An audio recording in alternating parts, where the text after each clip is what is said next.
सानिया जी, कल आप स्कूल में किताबें लेने क्यों नहीं आई थी? मैं आपका वेट कर रहा था। मास्टर जी, बुरा न मनाइएगा, लेकिन आपको इस तरह रास्ते में रोककर मुझसे बात नहीं करनी चाहिए, क्योंकि अगर किसी ने देख लिया ना, तो हमारे घर में तो तूफान आ जाएगा। सानिया जी, आप इन बेकार की रस्मों में इतना लचनी हैं कि आप ये भूल ही गई हैं कि आप भी एक इंसान हैं। आपको भी जीने का हक है, न कि ये सिर्फ जिंदगी गुजारने का। जैसे सब लोग जीते हैं, खेलते हैं, गुनगुनाते हैं, हंसते हैं, मुस्कुराते हैं। लेकिन आप ये क्यों नहीं समझ रही? आपको समझना होगा, आप भी बाकी लोगों की तरह हैं और आपको पूरा हक है अपनी जिंदगी पर। चलो मीना, जल्दी चलो। मास्टर जी मेरी मजबूरी को नहीं समझ रही। सानिया जी, अपने डर को ना मजबूरी का नाम मत दे।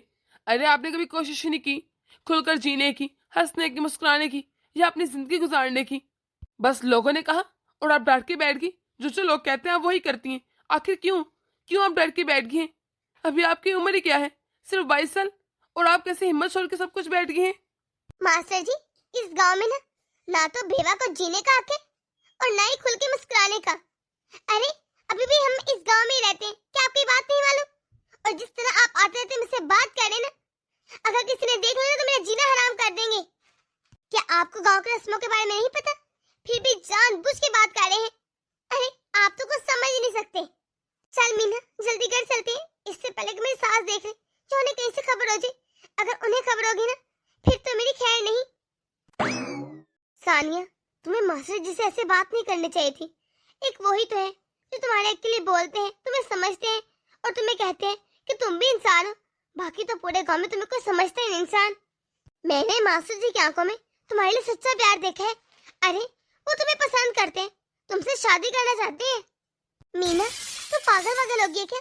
तुझे क्या आ गया है कि तू नहीं जानती मैं विधवा हूँ, और विधवा को प्यार करने का कोई हक नहीं होता और न ही खुश रहने का। क्यों? आखिर क्यों? क्या विधवा के सीने में दिल नहीं होता, या उसकी ख्वाहिशात नहीं होती, या उसका दिल नहीं करता कुछ भी करने को? अरे पूरे गांव के लोग तुझे ताने मारते हैं, तुझे जलीलो ख्वार करते हैं, बुरा भला कहते हैं, सोए मास्टर जी के। अरे वो इतना है जो तुझे समझते हैं, तुझे कभी कुछ नहीं कहा, हमेशा तेरे हक की बात की। और एक तुम हो, तुम मुझसे सीधे मुंह बात नहीं करती, बल्कि उल्टा उनको इतना सुना दी तूने। चुप हो जा मीना, प्लीज चुप हो जा। मैं जानती हूँ इस पूरे गांव में तुम्हारे और मास्टर जी के अलावा कोई भी मुझे इंसान भी नहीं समझता। लेकिन तुझे एक बात बताऊं, सच कहूँ ना, मैं समझती हूँ मास्टर जी को। अरे मुझे पता है वो मेरा बहुत ख्याल करते हैं, और शायद ऐसा ऐसा मेरे पसंद भी करने लगी हूँ। लेकिन मुझे लगता है ये गलत है। मैं क्या करूँ? मैं ना, कोई नहीं समझेगा मुझे।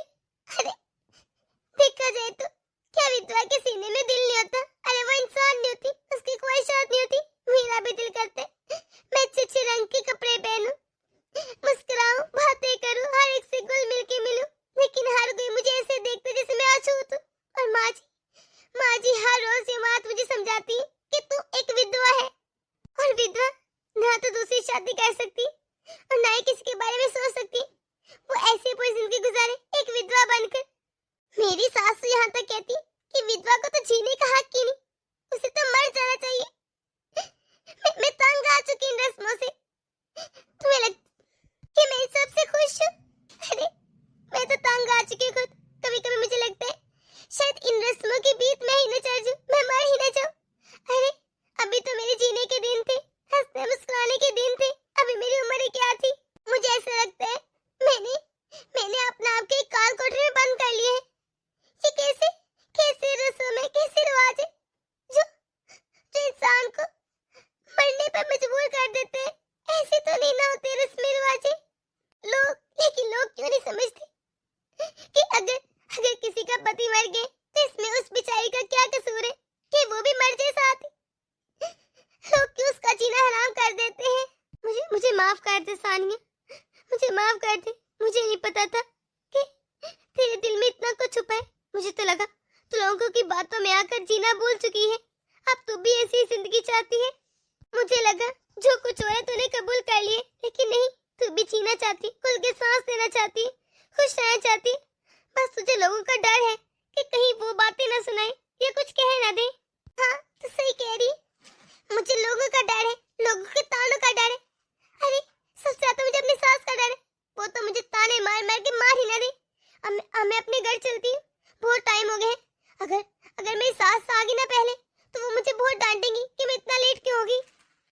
माफ कर दे, मैंने जाने अनजाने में शायद तेरा दिल दुखा दिया। नहीं नहीं, ऐसा मत कह। एक तू ही तो है जो मुझे समझती है, मेरी दोस्त है, मेरे साथ हर जगह चली जाती है, वरना बाकी पूरे गांव की औरतें मेरा चेहरा भी देखना चाहती। अरे मुझसे मिलती नहीं, मेरे साथ जाती नहीं, ऐसे जैसे विधवा होना कोई पाप हो। आज जरा इस बहू को घर आ लेने दो। अरे बहुत सर चढ़ गई है मेरे, अभी तक आई नहीं घर, इतना टाइम हो गया है, कहाँ रह गई है ये? आ गई महारानी, मिल गया टाइम।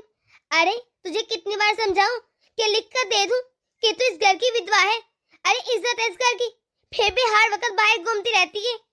तुझे कितनी बार कहा है कि तू इस घर की विधवा है, तुझे कोई भी रंग, अरे कोई भी चीज नहीं चलेगी, न कोई रंग पहने है, न इधर उधर जाना है, और किसी मर्द से तो बात करनी भी नहीं। तो कहाँ लगा कर इतना टाइम? यकीनन बाहर किसी आदमी के साथ रंग रंगले ला रही होगी, बातें कर रही होगी। तुझे तो वैसे ही बहुत शौक है गैर मर्दों से बातें करने का, इतनी भी शर्म नहीं आती कि तू विधवा है विधवा। अरे अब चुप क्यों है? अब बोलती बंद होगी, क्योंकि पता जो है कारनामे से अंजाम दिए। तुझे कितनी बार समझाऊं इस घर की विधवा है, इधर आते जाते लोग से बात नहीं करनी है? ये फिर तो सड़क पर दरमियान में खड़ी होकर मस्जिद से क्या बातें कर रही थी? बल्कि बातें क्या, इश्क लड़ा थी, नैन मटक्का कर रही थी। जरा भी शर्म तो आती नहीं होगी। अरे तेरे पति को मरे हुए साल ही कितने हैं और तुझे सब्र नहीं हो रहा? माँ जी जैसा आप समझ रहे वैसा कुछ नहीं, और आप इस तरह मुझसे यहाँ पर खड़े के बातें मत करें, अंदर तो आने दे। इस तरह आवाजें बाहर तक जाती हैं, अच्छा नहीं लगता। अच्छा, अब तुझे बहुत शर्म आ रही है। अरे जब सड़क पे खड़ी होकर इश्क लड़ाई थी तब शर्म नहीं कि 4 लोग देख रहे हैं, अब कैसे अंदर चलें? चुप, ये टस्से बहाने ना बंद कर मेरे सामने। याद रखना आज तो सिर्फ तुझे 4 डंडे पड़े हैं। अगर आइंदा मुझे पता चला कि तू बाहर खड़ी होकर किसी भी मर्द के साथ बातें करी ना, फिर देखना तेरी खाल दे दूंगी। आई बड़ी अपनी औकात भूल गई है कि तू विधवा है विधवा, वो भी मेरे बेटे की। ये कैसे लोग हैं? इनको जरा शर्म नहीं आती? बिना बात के बिना मतलब के कैसे मुझ पर इल्जाम लगा देते हैं? और माँ जी को क्या नजर नहीं आता? अरे मैं इंसान नहीं हूँ क्या? आए रोज मुझे इतना मारती, मेरे पूरे जिस्म में दर्द रहता है। इस तरह मैं रोज कुट के मरती हूँ। इससे अच्छा तो मैं एक बार ही मर जाती। क्या मेरा कोई दिल नहीं करता कि मैं भी सजूं संवरूं, खुश हूँ, खेलूं, मुस्कुराऊं, अच्छे कपड़े पहनूं? लेकिन जब तक ये बातें मुझे समझ आई कि तैयार होना क्या होता है, सजना क्या होता है, तब तक ये सब हो गया। 16 साल की उम्र में मेरी शादी कर दी। अरे जब मेरे खेलने का वक्त था, वो भी 26 साल के लड़के के साथ। और फिर क्या, फिर सारे ससुराल की जिम्मेदारी, उसका बोझ मेरे कंधों में डाल दिया। माँ जी तो शुरू से बोल सकते, पुराने ख्यालात की थी।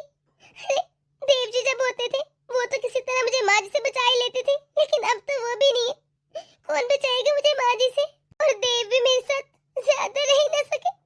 1 साल बाद ही एक रोड एक्सीडेंट में मर गई। उसके बाद तो मेरी सास को जैसे हर चीज की छूट मिल गई। मुझे कैदी बना के रख दिया इस घर में। मेरे सारे रंग बरेले, अच्छे कपड़े माँ जी ने लोगों को दे दिए और कहा कि अब तुम विधवा हो, सिर्फ व्हाइट रंग और सादा हल्का सूट पहनोगी, ना कोई चूड़ियां पहनोगी, ना मेकअप करोगी, ना सजोगी, ना संवरोगी। सब कुछ उठाकर फेंक दिया। अभी तो मेरी जिंदगी शुरू हुई थी और साथ ही खत्म होगी।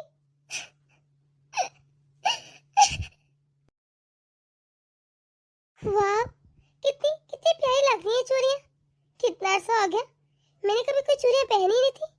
कितनी अच्छी लगती है वैसे ये तो मुझे सफाई करते पुराने डब्बे में नजर आ गई और मुझे पुरानी चूड़ियां मिल गई, लेकिन बहुत प्यारी लग रही हैं। बहू तेरा दिमाग तो नहीं खराब हो गया? अरे तूने किससे पूछ के चूड़ियां पहनी? तुम्हारा दिमाग तो नहीं खराब हो गया? कितनी बार समझाऊं तू विधवा है विधवा, उतार इन चूड़ियों को। वैसे मैंने हिसाब लगाया है तुझे बड़ा शौक है सजे संवरने का, चूड़ियां पहनने का। कभी आईने के सामने खड़ी होकर खुद को देखती रहती है और कभी चूड़ियां पहन लेती है। अरे क्या लिख कर दे दूं? तुझे कोई हक नहीं, ना प्यार लेने का ना खुश रहने का, क्योंकि तू एक विधवा है विधवा। जब देखो तुझे समझानी पड़ती है हर बात। उतार अब इसे। जी जी माँ जी, सॉरी, मुझसे गलती हो गई। मैं भी उतार देती हूँ। मुझे लगता है मुझे अब कोई हक नहीं चूड़ियों का, उतार देती हूँ। वैसे भी इतने साल गुजरेगी ना, आगे भी गुजरी जाएंगे, क्या फर्क पड़ता है कि मैं चूड़ियां पहनूं ना पहनूं। इतने साल गुजर गए, तब से ऐसे रह रही हूँ जो मुझे पसंद भी नहीं। कोई ना, आगे भी गुजर जाएंगे। वैसे भी इसके अलावा मेरे पास कोई ऑप्शन तो नहीं। सानिया, सानिया तो क्यों रो रही है? तुझे क्या हुआ? फिर तेरी सास ने जो डांटे है ना, तुझे कितनी बार कहा है उनकी बातों का सीरियस मत लिया कर सानिया। मुझे कोई नहीं समझता मीना, मैं क्या करूं? मैं थक रही हूँ। तुझे मैंने पहले भी कितनी बार कहा है कि तू मास्टर जी से शादी कर ले, पर तू तो मेरी बात समझती नहीं। बस तुझे तो दुनिया वाले की पड़ी है। अरे क्या फायदा उनको डरने का? तुझे तो पता है ना कि मास्टर जी मेरे पुराने मोहल्ले के रहने वाले हैं। वो तो मुझे पता ही नहीं था कि वो इधर आ गए हैं। इनकी मौत के बाद जब मैं स्कूल में कैंटीन लगाना शुरू किया, तब मुझे पता चला कि वो यहाँ रहते हैं। तुझे पता है मुझे अच्छा लगता है जब वो मुझे बाकी की तरह नहीं देखता, बल्कि बल्कि एक इंसान समझता है। किताबें शेयर करते हैं, बातें शेयर करते हैं, मुझे अपना समझता है। मुझे कहते हैं कि मैं अपने हक में आवाज उठाऊं। पता नहीं कैसे माँ जी को पता चल गया कि मास्टर जी मुझसे बात कर रहे थे। उन्होंने मेरा स्कूल जाना भी बंद कर दिया है। हाँ, मुझे मास्टर जी ने भेजा है। तो एक हफ्ता हो गया स्कूल नहीं की। उनको बहुत टेंशन हो रही थी। उनके दिल में बुरे बुरे ख्यालात आ रहे थे कि कहीं ससुराल वाले तेरे तुझे मार न डालें। पता नहीं किसने बताया मेरी सास को।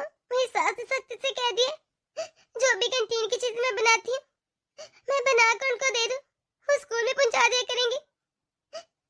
लेकिन मैं यहाँ से एक कदम भी बाहर नहीं निकालूंगी। मैं क्या करूँ? सानिया, अभी तेरी सास घर पर नहीं है। अरे वो मार्केट गई है।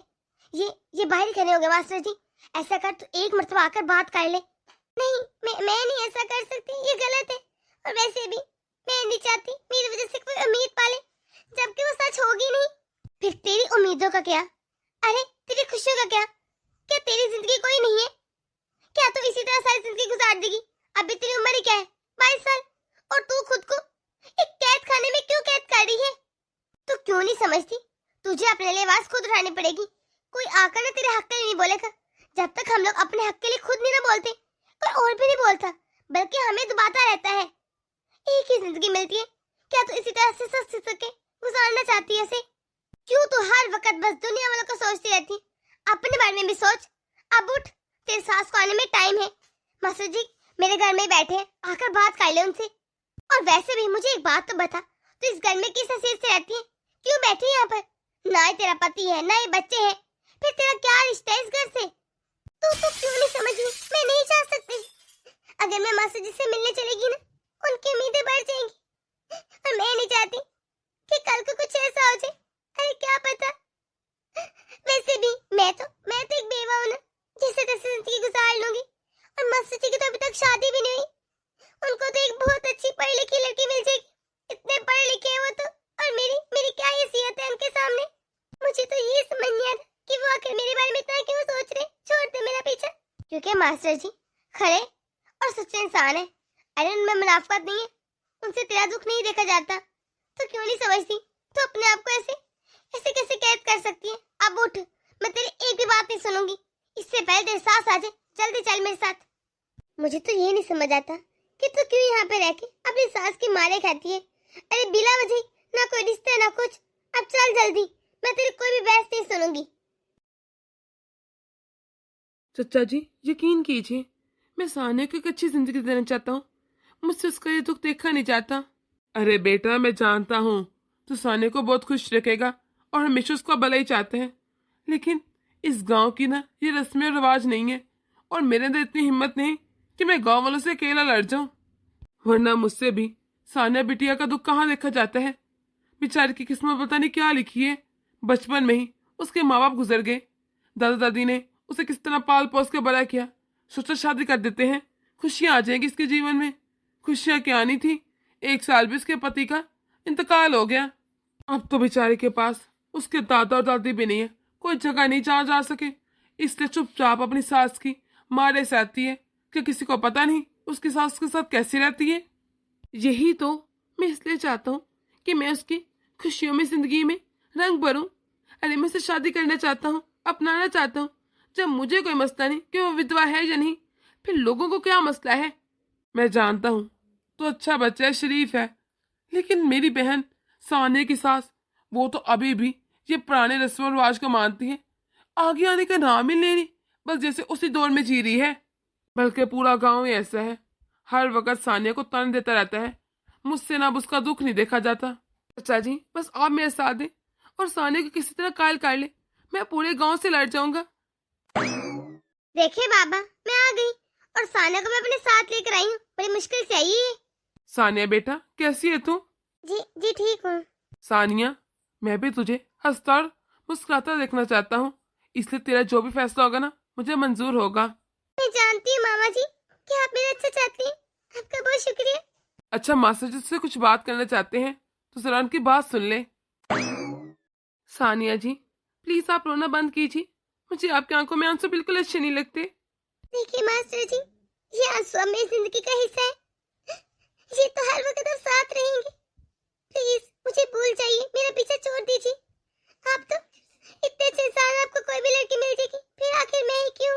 तो अगर मैंने आपको चुनने का फैसला किया तो उसमें गलत क्या है? आप क्यों नहीं समझ रही? आप भी तो एक इंसान है और आपकी कौन सा बहुत उम्र हो गई है। मैं आपसे शादी करना चाहता हूँ। आप अपने साथ इतनी बड़ी जाति क्यों कर रही हैं? अपने लिए आके बोले ना। मैं आपसे शादी करना चाहता हूँ, आपकी बेरंग जिंदगी में रंग भरना चाहता हूँ। नहीं मास्टर जी, अब ऐसा नहीं हो सकता।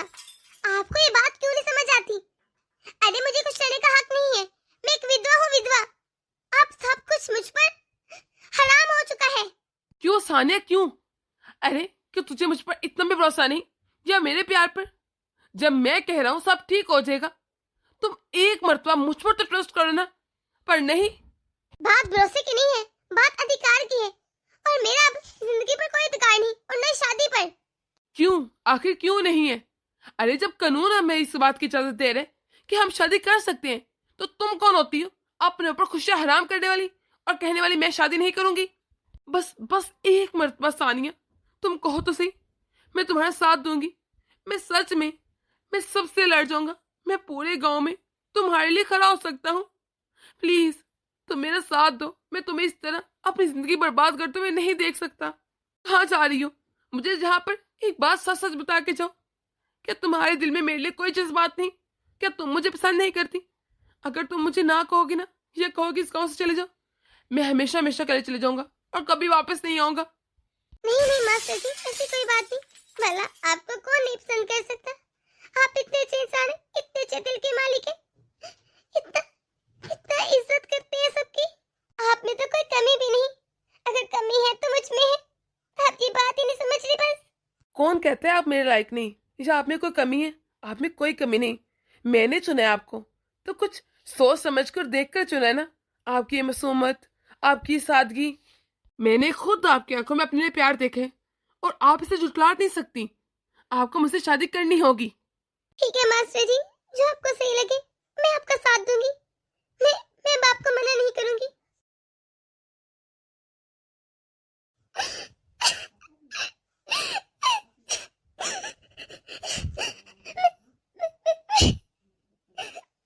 मैं नहीं चाहती, लेकिन पता नहीं क्यों मुझे मुझे मास्टर जी अच्छे लगने लगे। मैं ना चाहते हुए भी उनके बारे में सोच रही।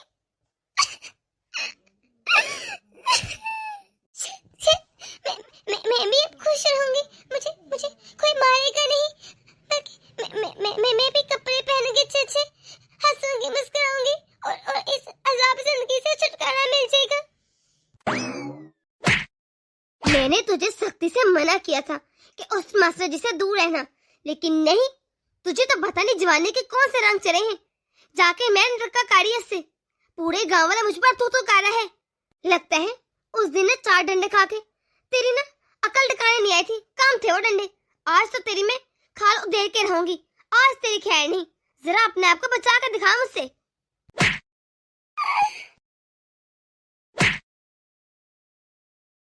अगर इस लड़की ने मास्टर जी से कोई भी रिश्ता रखा ना, तो हम इसको इस गांव से बाहर निकालेंगे और ऐसी सजा देंगे ना कि आइंदा कोई विधवा ऐसा करने का सोचेगी भी नहीं।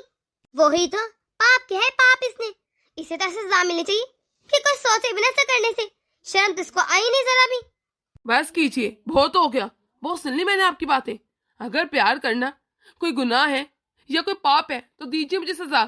लेकिन सानिया, आपकी कोई गुड़िया नहीं जिसे जब चाहे जिसे चाहे आप इस्तेमाल कर सकती हैं। वो एक इंसान है। क्या उसके सीने में दिल नहीं?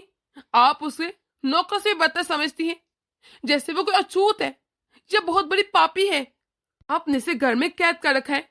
कोई भी शादी हो, कोई फंक्शन हो या किसी के घर जाना हो, आप उसे वहां भी लेकर जाती, जैसे इसके जाने से वहां पर कोई मातम हो जाएगा या कुछ हो जाएगा बहुत बुरा।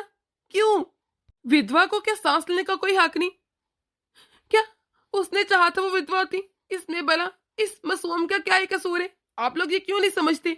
और वैसे भी उसने कानूनन कोई जुर्म नहीं किया। विधवा कह कह के आपने उसके ऊपर हर चीज की पाबंदी लगा दी है। वो अच्छे कपड़े नहीं पहन सकती, चूड़ियां नहीं पहन सकती, यहाँ तक कि शीशा भी नहीं देख सकती। ये कैसी रस्में आप लोगों की? बाहर नहीं घूम सकती, लेकिन हाँ, आप उसे अपने काम बहुत अच्छे से करवाती हैं। वैसे इससे अच्छा तो ये था रोज गुड गुड के मरने से कि आप उसको, जब उसका पति मरा था, साथ ही उसे भी मार देती। तब आप लोग खुश थे, आपके कलेजे में ठंड पड़ चली थी। आप लोगों ने इस बेचारे की जिंदगी अजीरन कर दी है। जब मैं चाहता हूँ मुझसे शादी करूं तो आप लोगों से क्या मसला है? जब मुझे मसला नहीं वो विधवा है या नहीं। अरे अगर मैं उससे शादी करूंगा तो कम से कम वो खुल के सांस ले सकेगी, अपनी पसंद के कपड़े पहन सकेगी, चूड़ियां पहन सकेगी, हंस सकेगी, फंक्शंस में जा सकेगी। जब हमारा कानून हमें इस चीज की इजाजत दे रहे तो तुम लोग कौन होते हो हमें रोकने वाले, हम पर पाबंदियां लगाने वाले? चलो सानिया, हम इस गांव से कहीं दूर चलते हैं, जहां तुम अपनी मर्जी से सांस ले सको, जो दिल करे वो कर सको। चलो, क्या रखे इस गांव में, चलते हैं बहुत दूर। मुझे मुझे लगता है ये मेरे पास आखिरी मौका है। अगर अगर अब भी मैं मासी जी के साथ ना गई तो मैं जिंदगी भर इसी तरह तड़प तड़प के जीती रहूंगी, लोगों की गालियां सुनूंगी, उनकी उनकी धुतकार वाली नजरें सहूंगी, लान तान सुनूंगी। मैं चली जाती हूँ इसके साथ, क्योंकि अगर मैं ना भी गई तो भी गांव वाले मुझे मासी जी के ताने दे दे के मार ही डालेंगे। इससे अच्छा मैं इनके साथ ही चली जाऊं। ये तो मुंह बनाकर मुंह में क्या ही सोची जा रही है? इसे साफ साफ कह कि तू मेरी बहू है, तू कहीं नहीं जाएगी इसके साथ और हमेशा मेरी बहू रहेगी। हाँ माँ जी, मैं आपकी बहू थी, लेकिन आपने तो मुझे अपना गुलाम भी बना लिया। मुझे तो इंसान भी नहीं समझा। मैंने क्या चाहा था आपसे कि आप मुझे थोड़ी सी इज्जत दे दी, थोड़ा सा मान दे दे। इससे ज्यादा मैंने क्या ही चाहा था? हर वक्त मुझे विधवा होने का ताना मारती थी, जैसे इसमें मेरा दोष हो। इंसान समझना दूर की बात, आप तो मुझे एक बेजान गुड़िया समझती हैं, जिसे जब चाहे जिसे चाहे आप इस्तेमाल कर सकती हैं अपने फायदे के लिए। ये साने ने क्या कहा? कभी आज तक मेरी माँ से कभी ये बोली नहीं। ये आज इसे क्या हो गया? कहीं कहीं ये सारा काम खराब ही ना कर दे। देखिए सरपंच जी, अगर मैं इस गांव से ना गई और मासी जी को छोड़ भी दिए, फिर भी गांव वाले मुझे हर वक्त मासी जी का ताना मारते रहेंगे और मार ही डालेंगे। इससे अच्छा मैं मासी जी के साथ चले जाऊं, कम से कम मैं खुश तो रह सकूं ना। मैं अपनी मर्जी से इस गांव को छोड़ के जाना चाहती हूँ। क्या ये तुम्हारा आखिरी फैसला है? अच्छे से सोच लो सानिया, ये आखिरी मौका है तुम्हारे पास। जी, ये मेरा आखिरी फैसला है। मैं मासी जी के साथ खुश रहना चाहती हूँ। अगर मेरा पति मर गया, इसमें मेरा क्या कसूर कि मैं पूरी जिंदगी विधवा बन के गुजारूं? जब किसी आदमी की बीवी मर जाती है, वो तो अगले दिन ही शादी कर लेते हैं, उसे कोई कुछ कहता भी नहीं। ये कहाँ का इंसाफ है कि अगर पति मरे तो विधवा बन जाओ और अगर पत्नी मर जाए तो अगले दिन शादी कर लो। आप लोग अगर मुझे गांव से निकालेंगे, मैं खुद इस गांव को छोड़ के जा रही हूँ। चलो मास्टर जी। सानिया बेटा, आज शाम को मेरे घर में तेरी शादी होगी और फिर तो रुखसत हो जाना इस घर से। चलो सानिया, तुम मेरे साथ मेरे घर चलो, मैं तुम्हें प्यार से तैयार करती हूँ और दुल्हन बनाती हूँ। फिर देखना तुम भी खुश रहोगी, तुम्हारी जिंदगी में भी खुशियाँ होगी। ये क्या हो गया? ये तो सारी काया पलट गई। मैं तो सोचा था सानिया को पूरी जिंदगी अपने घर में रखूंगी और मुझे एक फ्री की नौकर भी मिल जाएगी और वो मेरी जिंदगी भर खिदमत करती रहेगी। अब मैं क्या करूंगी? दोस्तों, सानिया ने अच्छा फैसला किया कि नहीं? आप कमेंट बॉक्स में अपनी राय जरूर दीजिएगा। अगर आप लोग इस चैनल पर नए तो इसे सब्सक्राइब कर दीजिए ताकि हमारी हर नई वीडियो आप तक आसानी से पहुंच सके।